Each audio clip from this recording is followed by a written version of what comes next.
जयप्रकाश अपनी पत्नी रेखा और बेटी सुमन के साथ रहता था। जयप्रकाश का गांव में बहुत सम्मान था। सब गांव वाले उसकी बात मानते थे।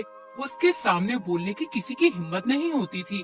एक दिन रेखा अपनी बेटी सुमन से कहती है, बेटी तू शादी क्यों नहीं करना चाहती है? तेरे पिताजी तेरे लिए कितना परेशान रहते हैं और एक तू है जो शादी करने के लिए तैयार ही नहीं है। आखिर क्या वजह है इसकी?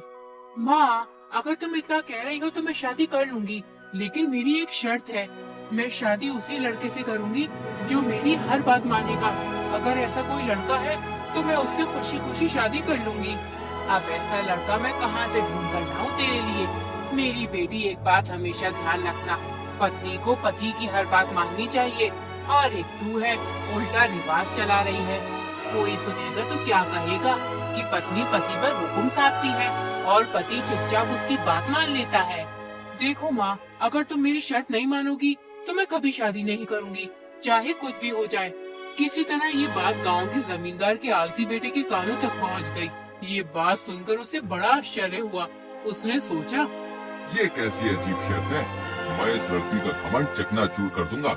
मैं भी आज कसम खाता हूँ, इसी लड़की से शादी करूंगा और कभी इसकी बात नहीं मानूंगा, चाहे जो भी हो जाए। अगले ही दिन कमलेश अपनी माता के पास गया और कहने लगा, माँ, मैं जयप्रकाश की बेटी सुमन से शादी करना चाहता हूँ। क्या हो गया है बेटा तुझे?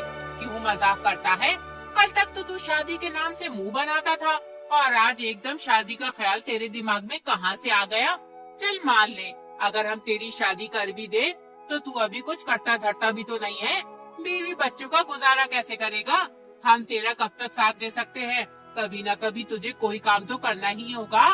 माँ, मैं अभी कुछ सुनना नहीं चाहता हूँ, मुझे बस शादी करनी है, वो भी जयप्रकाश की बेटी सुमन से। तुम पिताजी से बात करके जयप्रकाश के घर जाओ, उसकी बेटी का हाथ मांगने मेरे लिए।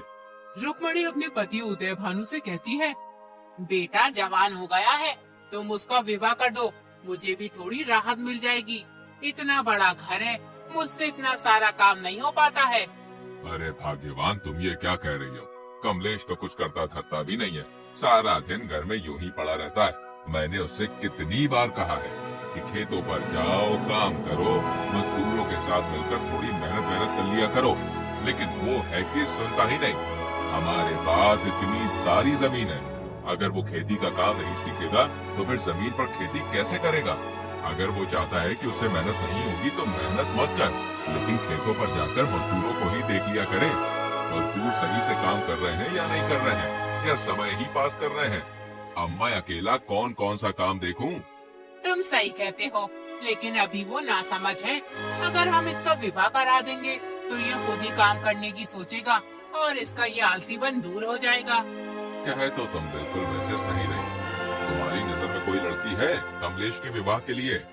हमारे गांव में जयप्रकाश जी रहते हैं, वो एक सम्मानित और अच्छे इंसान हैं। उनकी बेटी सुमन बहुत ही खूबसूरत और सुशील है। अच्छा, तुम जयप्रकाश की बेटी सुमन की बात कर रही हो? अरे जयप्रकाश तो बहुत ही अच्छा इंसान है, गांव के सभी लोग उसकी बहुत इज्जत करते हैं। हम कल ही जयप्रकाश के घर चलेंगे कमलेश के रिश्ते के लिए। तुम तैयारी शुरू कर दो। अगले दिन उदय भानु और उसकी पत्नी जयप्रकाश के घर पहुंच जाते हैं। अरे जमींदार साहब, कैसे आना हुआ? सब खैरियत तो है ना? हाँ जयप्रकाश जी, सब ठीक है। दरअसल हम यहाँ पर तुम्हारी बेटी सुमन का हाथ मांगने आए हैं, अपने बेटे कमलेश के लिए। हमें पता चला है कि सुमन बहुत ही शिक्षित और समझदार है। ये तो बहुत अच्छी बात है, आपने बिल्कुल सही किया जमींदार साहब। इससे हमारी दोस्ती रिश्तेदारी में बदल जाएगी। कुछ ही दिनों में सुमन और कमलेश का विवाह हो जाता है। शादी के 2-4 दिन के बाद कमलेश सुमन से कहता है, तूने अपनी माँ से कहा था ना कि तू उस लड़के से शादी करेगी जो तेरी हर बात मानेगा, लेकिन मैं कभी भी तेरी कोई बात नहीं मानूंगा। अब देखता हूँ तू कैसे मुझसे अपनी बात मनवाती है। कमलेश सुमन को बुरा भला कहने लगा, यहाँ तक कि मारपीट पर भी उतर आया। मैं आपकी पत्नी हूँ और आपसे ये आशा करती हूँ कि आप मुझे पूरा सम्मान दें। हमारे रिश्ते की मजबूती और खुशहाली के लिए बहुत जरूरी है कि आप मेरे प्रति आदर और समझदारी का रवैया अपनाएं। ये न केवल हमारे रिश्ते को बेहतर बनाएगा, बल्कि हमें एक मजबूत और खुशहाल जोड़ी भी बनाएगा। फिर भी अगर आप मेरे साथ मारपीट करना ही चाहते हैं, तो मैं आपको ये अधिकार तब दूंगी जब आप खुद मेहनत करके पैसे कमा कर लाओगे अभी तो आप अपने पिता के धन पर ऐश कर रहे हो। तुम्हें क्या लगता है मैं पैसे नहीं कमा सकता? तो फिर ठीक है, अब मैं तब तक घर में नहीं घुसूंगा जब तक मैं खूब सारा धन न कमा लूं। कमलेश अपनी पत्नी से ये बात गुस्से में कह तो देता है, लेकिन बाद में वो सोचने लगता है, अरे मैंने तो अपनी जिंदगी में कोई काम ही नहीं किया, ऐसे में मुझे क्या काम मिल सकता है जिसे मैं कर सकता हूँ? एक काम करता हूँ, सुरेश से मालूम करता हूँ, उसने बहुत सी जगह पे काम किया, वो मुझे कोई ना कोई काम के बारे में जरूर बता देगा।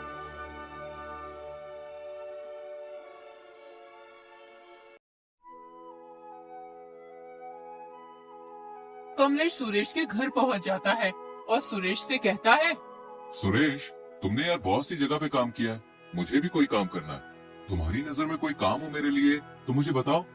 अरे कमलेश, कैसी बात कर रहा है यार, तू इतने बड़े जमींदार का बेटा है, तुझे क्या जरूरत है काम वाम करने की?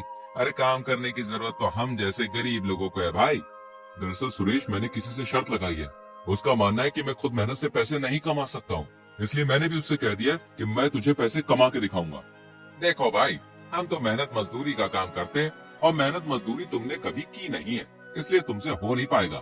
तुम कोई और काम देख लो जिसमें मेहनत कम हो और पैसे ज्यादा मिल जाए। इतना कहकर रमेश चला जाता है। कमलेश को रमेश की बात पर बहुत गुस्सा आता है, लेकिन वो कर भी क्या सकता था, इसलिए चुप रहता है।